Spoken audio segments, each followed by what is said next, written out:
want to take a look at this buy decision. I'll call it midway through the first part of the game here. Deck's not quite working, but getting some interesting shuffle stuff happening to talk about. And so I'm going to start and take a look at our kingdom just to do our tops down. Yeah, this kingdom has, it has village and wealthy village, and then draw in either Imperial Envoy or Monkey, so certainly you're going to be able to draw. The trashing is a little bit iffy in remodel, but this draw is so strong that probably you're going to be fine just clearing your estates, and that'll be sufficient until these highways come in. There's highway, and so highway is going to work with both plus buy on Imperial Envoy, maybe gold mine. Loot from wealthy village is something to consider with highway. Workshop works with highway, but remodel also works with highway. You get up highways out, you can be remodeling a copper into maybe another highway, maybe whatever else you want. And then there's war chest, which also works with highway. Opponent's going to be naming a province. They're not going to let you gain a province with war chest, but you can do stuff. War chest also works pretty nicely with wealthy village. You get copper, you get silver. You get war chest. Probably they name wealthy village, but it is going to be a third treasure that's certainly more desirable than having a gold in your deck to be able to then buy a wealthy village with the coins you have remaining. So war chest is probably pretty important. Anyways, yeah, we're getting through the first part of our game where we've kind of probably we opened a remodel silver, something like that. We've been trying to get up to our 5s while trashing estates, probably into like monkeys to start building up the draw consistency and draw a little bit. At this point, this deck has gotten 2 wealthy villages into it, and we can actually see since our last shuffle here, we have gone ahead and we've gained an Imperial Envoy, and we've played this monkey and have a buy. So these 2 wealthy villages that we haven't been seen. They're in these 5 cards, and then there's an Imperial Envoy and the rest of this stuff. We've just played a monkey, and so we need to start thinking about the next 2 turns, the next shuffle. And so, next turn we're certainly triggering that shuffle. This monkey's going to force it. Probably we're going to get 2 to 3 cards out of this monkey, and then get a little bit into this shuffle. This shuffle is going to be about 10 cards, and so maybe we have like a 40% chance-ish of seeing that Imperial Envoy next turn. It's not great.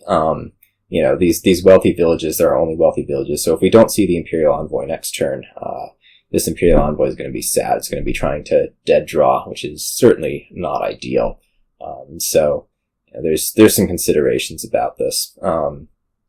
Consideration number 1 is, we could be buying a wealthy village kind of to solve that problem, right? We don't find the Envoy in these top however many cards. Maybe we leave the wealthy village with it and we get to kick off the following turn, which is pretty appealing. I think that's a pretty decent idea.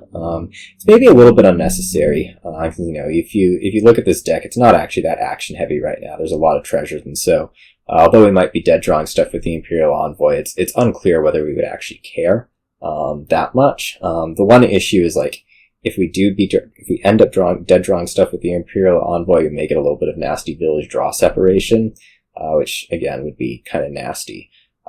There's another option, which is like we actually add another Imperial Envoy, which sounds really stupid because we were talking about this one, dead drawing, but adding another Imperial Envoy could make it a lot more likely that we find one of the 2 next turn, which would be an okay thing to have happen, certainly. I don't particularly like that idea because the downside risk of colliding the 2 is pretty bad. We could be adding a highway. This would be really advantageous if we were to draw the Imperial Envoy next turn, be able to play a highway.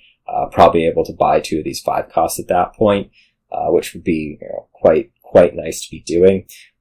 Thing with highway is like if the Envoy isn't seen, you have a pretty sad turn. Your really good turn is you are gaining 2 of these things. You're gaining 2 cards, and so a highway, if it misses, probably you're gaining 1 card next turn and 1 card the turn after. Which is certainly not ideal. And so the last option, which I think is the good one, is war chest here, which, we talked about. We want war chest for the wealthy villages, but also if we contemplate these next 2 turns, we find the Imperial Envoy next turn. Certainly we're happy to have the war chest. We'll probably draw fully. We'll be able to gain 2 cards just like we would if we had been buying highway. And additionally, one of them can probably be a wealthy village with a loot, which is fantastic. The other option is the Imperial Envoy isn't seen next turn. We talked about how we're going to dead draw, but it's going to be mostly treasures. Probably we're going to see the war chest with that, and we're going to have another opportunity at this wealthy village with loot. So, at this point, I think the right move is let's buy the war chest. If we see it next turn, fantastic. If we don't see it next turn, we don't see the envoy next turn.